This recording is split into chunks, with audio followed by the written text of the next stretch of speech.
What's up, future shredlords? Welcome back. Death to the Fingers. Going to be getting into some arpeggio action today. Obviously, this process of diminishment, taking a major 7 and reducing it down to a dominant 7 by lowering the 7th degree, by then lowering that down to a minor 7 by lowering the 3rd and the 7th, then into minor 7 flat 5 by lowering the 3rd, the 5th, and the 7th, and finally fully diminished by double flatting the 7th, also having a flat 5 and a flat 3 in there. Obviously, this Rick Graham concept, which goes back to the classical period, is incredibly useful, very important, is the ultimate tool for training your ears to basically hear how these arpeggios start working together. And last but not least, of course, you can apply the CAGED system and then do them in the various inversions, so you get the ultimate practice workout as well. No more need for the intro. Let's get into this bad boy. All right, step 1 has to be laying out the table. Obviously, I've talked about this many times. In the example you see at the beginning, I'm doing it in E major, but I'm going to show you here in essentially an A major because it's easier for me to see. Plus, again, don't get too comfortable doing something verbatim. Get an idea and then move it to another key and then see if you actually really understand the concept. And if you don't, then move back to the previous one and work on that a bit more and then move it down to another one, preferably where there's fret markings. And of course, the final stage will be moving it between the fret markings. Obviously, that takes even more confidence and skill, so on and so forth, right? So in the key of A, obviously 5th fret, low E string here. Using the classical method, or maybe 3 notes per string, it's up to you. Right, of course, I've got this E-type chord here, A major. I've got the A major triad now, based on the Ionian position there, of course. Right, so that's the 3 big pieces of information. Of course, the last one would be the pentatonic. And you're good to go, right? So that right there is incredibly important. Don't skip over it, because obviously you'd be like, okay, A is the 1st degree, B, that's gonna be minor.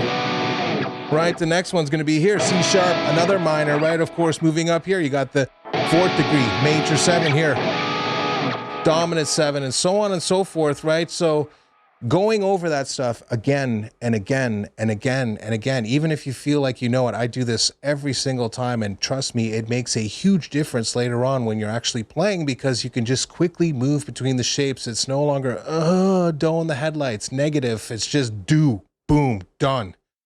So setting the table, incredibly important. Don't skip over that. And if you're using a different, obviously a different sort of scale system like melodic minor, harmonic minor, just apply the same principles and the chords and all that good stuff.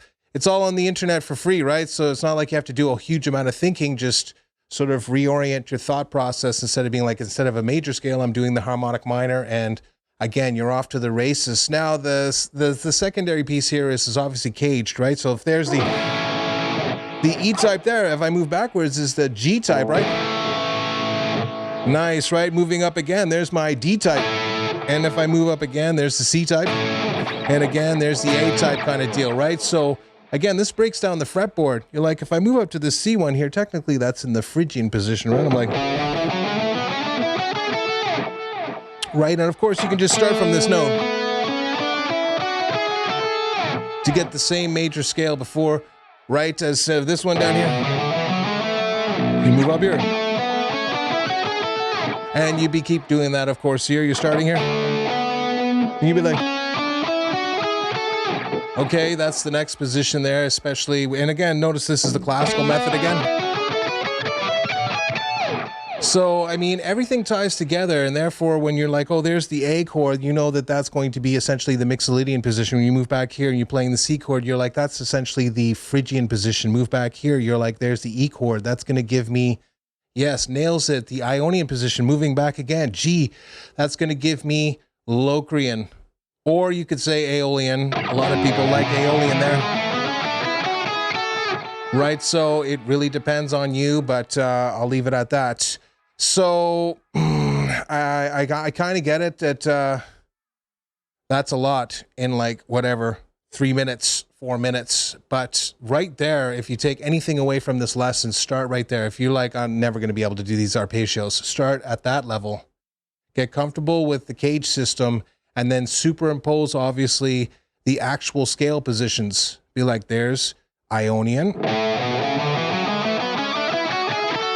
There's the chord. And then, of course, be like, there's the arpeggio. Right, if I moved in the other one, you're here. Same chord, obviously, now based on the G position. This one here. And you're like the arpeggio.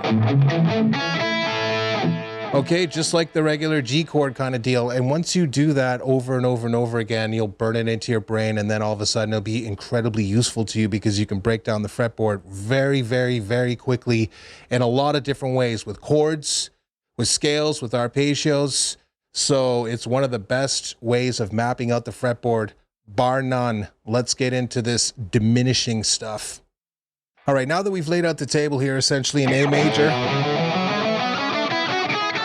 right, and I'm going to be using this sort of first position here, or maybe go crazy with a nice 9 flavor there.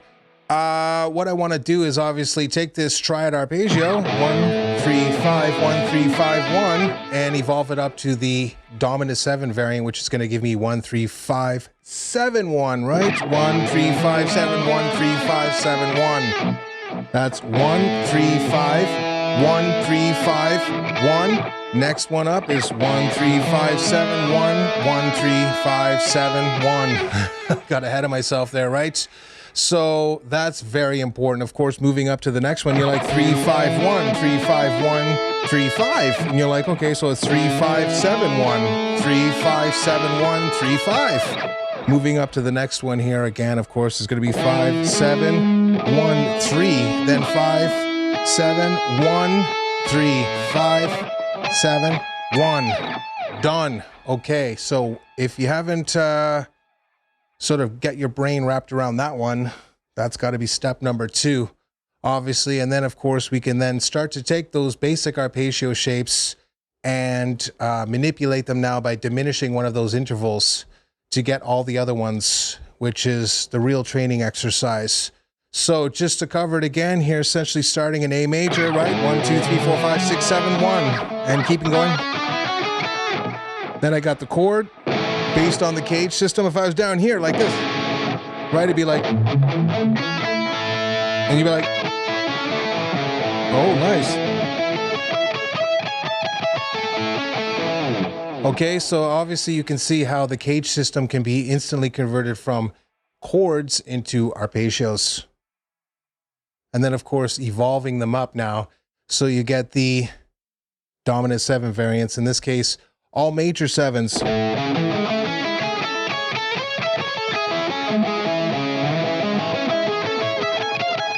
I just said, oh yeah, no, I can't see the 12th fret.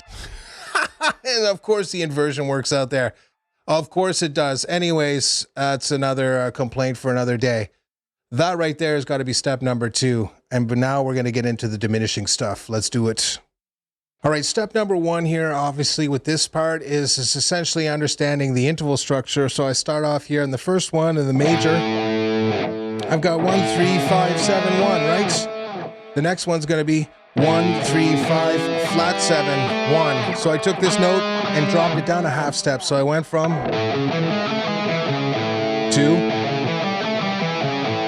Oh, look.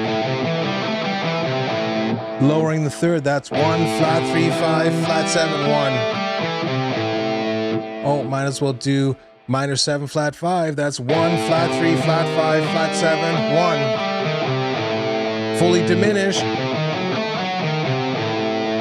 Okay, which is 1, flat 3, flat 5, and double flat 7 there, of course. Notice that. 1, flat 3, flat 5, double flat 7, back to 1 there. Fully diminished in that case, right? So that right there is literally the most important thing to take away with respect to this lesson. I don't care if you can actually do it in every position. Instead of doing it across 2 octaves, just start with one where you're like,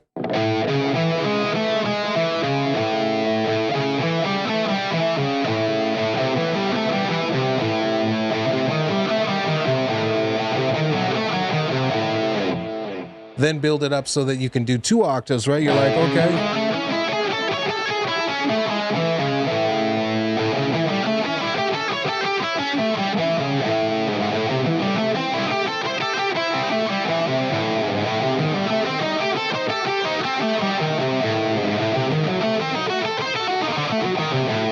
Okay, so that's really important, but obviously it takes a lot of practice to get it up to that speed and just be able to do it like that.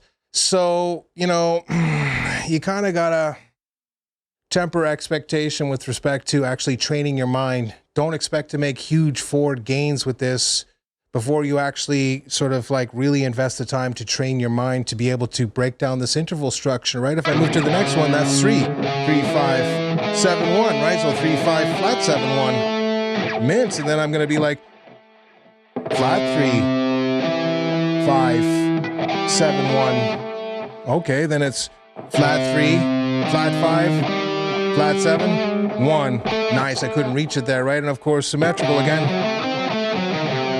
So I think you're starting to get the idea. Move it up again into this position. Now you're like at 5, 7, 1, 3, 5, flat 7, 1, 3, 5, 7, 1, flat 3.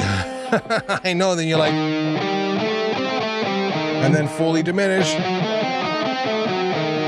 Okay, so listen, I get it.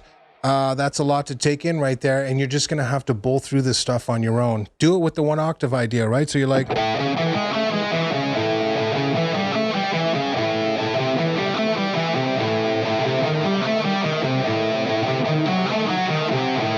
move it to the next position. Now that one's going to be a little trickier, right? So in this case, you know, you'll have to sort of take it with a grain of salt kind of situation. I like to do it obviously and just get it all into one.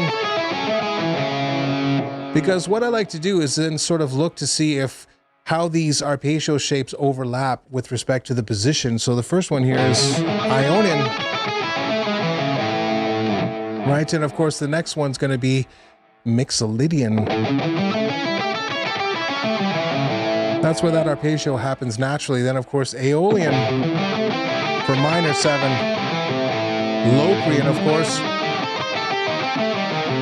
for minor 7 flat 5. And of course symmetrical is just wherever it is that you start on, right? And since the first degree is never altered in this case, it's always going to start here on the note A. Once I move up into the next position, well, it could either move down a half step because I have to lower the 3rd or lower the 5th or whatever it is, or lower the 7th. So it gets a little more tricky there, but obviously that's very important. Of course, moving up to the next one here, I'm like, oh, there's Phrygian position. You're like, oh, that's Locrian. You're like, here. Ionian there, right? Of course. The next one is going to be which one? Minor 7 flat 5. So in this case, you're like, okay, that was 3. I need to lower this down again. So you're like,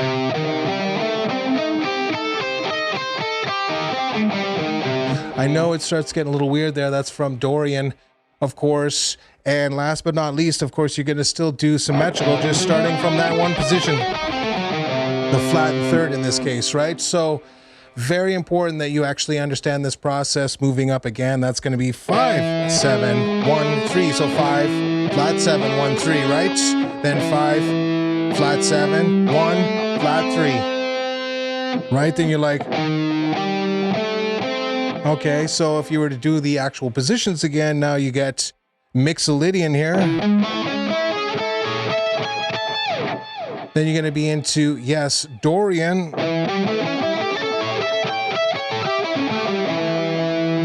And of course, you're going to move into the minor now. Which one's that going to be?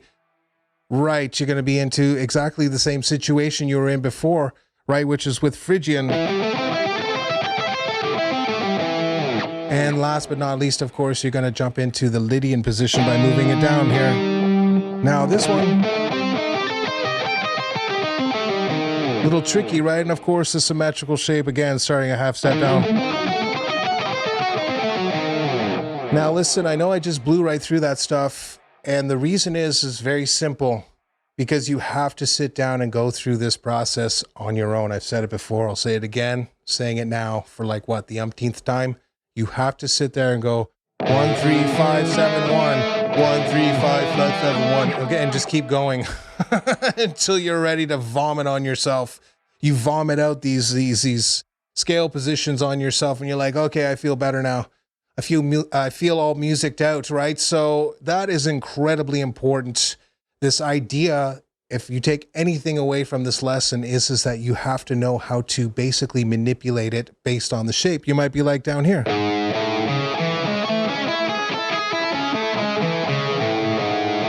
That's 7, 1, 3, 5. So you're like, oh look, mint. Okay, I'll let you do the Locrian position there on its own, and sort of figure it out for yourself. As long as I should say, as including all the other ones too, right? So that's going to be an incredibly important process, and this is a huge step for anybody that's basically wanting to get up into the upper echelons of music. I didn't realize how important this was.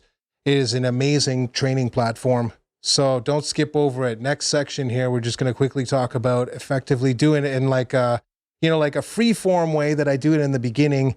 And then I do it as sort of more constructive, directly related to the beat kind of deal, instead of just being more loose and sort of shifting and grooving with the music. That's a Miles Davis thing, and I want to talk about it right now. Let's do it.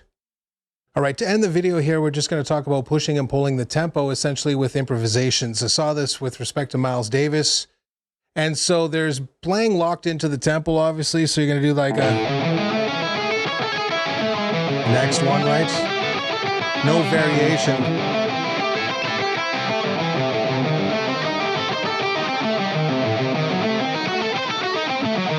And you're going to keep doing that until you're, blue in the face or whatever it is. And that's obviously very important because you have to be able to play things tightly and in time. But of course, Miles also talks about the importance of being able to dance between the blades of grass. Meaning you're sort of starting off with like... the idea where it's a little bit more, behind the beat, slowed down, and then all of a sudden, as you get into it, you hit that perfect moment, and then just start speeding up so that you're in time with it, and of course, get to the appropriate area. And there it is. Now, listen, there is no lesson, of course, I can give you to sort of develop this skill. You just got to start by turning off the metronome, turning off the backing tracks, and just working on these exercises as is. And after you get good at doing them in the tempo, just start to be a little bit more free, if you will, and sort of try to put it together so it sounds more musical. And a great way of doing that is to break these things up. So I want to show you this last little section here. Essentially, I'm going to move between the major scale, A major in this case. Nice. And its relative minor, F sharp minor here.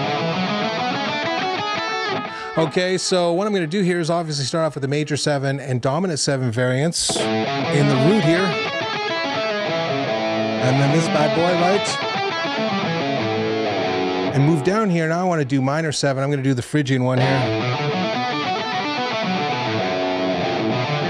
Minor 7, flat 5 there. Right, so all of a sudden you can see that can be incredibly powerful tool to use, essentially, because you're no longer locked into just doing it in one spot. You can move to the next position and be like, oh, look, Aeolian here is minor. So I have a sort of the Aeolian positions, which sounds not so great, right? But as soon as I move to this other minor 7 variant, of course, using similar arpeggio shapes, the methodology there,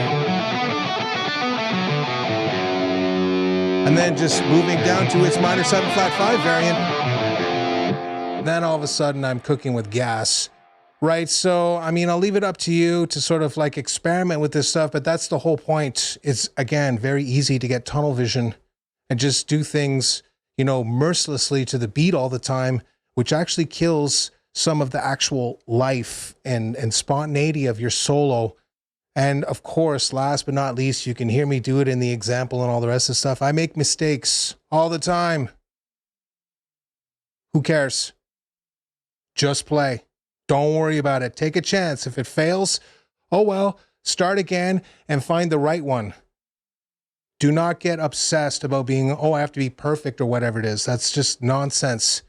Okay? Instead, take chances and embrace your own weirdness and quirkiness and try to put these sequences together in a way that basically best describes how you feel about music, and then just put it out there and see what happens. And if people are like, and then you might have to do some tweaking if they're like, yeah, then you're like, just induct me into the Rock and Roll Hall of Fame as is.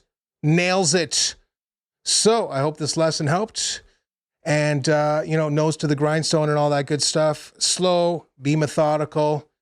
Put on your thinking cap. There's a ton of stuff in here. Start with just one or two of the ideas and then get her done. Obviously, the big ones being setting the table. Oh, there's the major. And there's the relative minor, right?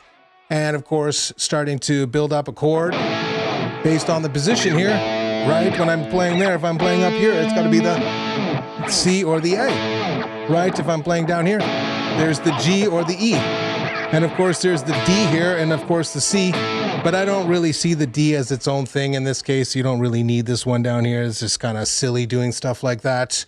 So I only really sort of use the C type because obviously it marries up perfectly with the Phrygian position, and that's very useful to me, right? So that stuff right there is incredibly important, sort of being like, okay, the position you're in with respect to the scale, where the CAGED system lies, and of course, just starting to then build outwards with respect to the arpeggios with the triads.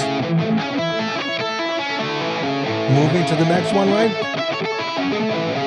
And then, of course, evolving them up here. So you get this.